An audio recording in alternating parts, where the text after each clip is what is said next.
ಲಾರ್ಡ್ಸ್ನಲ್ಲಿ ನಡೆದ ಏಕೈಕ ಮಹಿಳಾ ಟೆಸ್ಟ್ ಕ್ರಿಕೆಟ್ ಪಂದ್ಯದಲ್ಲಿ ಇಂಗ್ಲೆಂಡ್ ವಿರುದ್ಧ ಭಾರತದ ವನಿತೆಯರ ತಂಡ 270 ರನ್ ಅಂತರದಿಂದ ಐತಿಹಾಸಿಕ ಗೆಲುವು ದಾಖಲಿಸಿದೆ.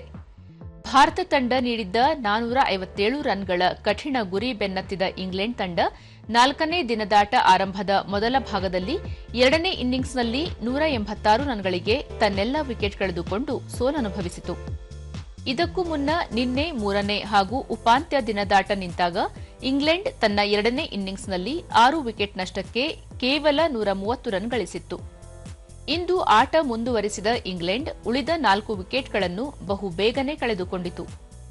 ಭಾರತದ ಪರ ಸ್ನೇಹಿರಾಣ 4, ಸಯಾಲಿ ಸತ್ಕರೆ, ಕ್ರಾಂತಿಗೌಡ ತಲಾ 2 ಹಾಗೂ ದೀಪ್ತಿ ಶರ್ಮಾ 1 ವಿಕೆಟ್ ಪಡೆದರು. ಭಾರತ ವನಿತೆಯರ ತಂಡ ಮೊದಲ ಇನ್ನಿಂಗ್ಸ್ನಲ್ಲಿ 285 ರನ್ ಹಾಗೂ 2ನೇ ಇನ್ನಿಂಗ್ಸ್ನಲ್ಲಿ 7 ವಿಕೆಟ್ ನಷ್ಟಕ್ಕೆ 341 ರನ್ ಗಳಿಸಿ ಡಿಕ್ಲೇರ್ ಮಾಡಿಕೊಂಡರೆ, ಇಂಗ್ಲೆಂಡ್ ತನ್ನ ಮೊದಲ ಸರದಿಯಲ್ಲಿ ಕೇವಲ 170 ರನ್ಗಳಿಗೆ ಆಲ್ಔಟ್ ಆಯಿತು. ಕ್ರಾಂತಿ ಗೌಡ್ ಪಂದ್ಯ ಶ್ರೇಷ್ಠ ಪ್ರಶಸ್ತಿಗೆ ಭಾಜನರಾದರು.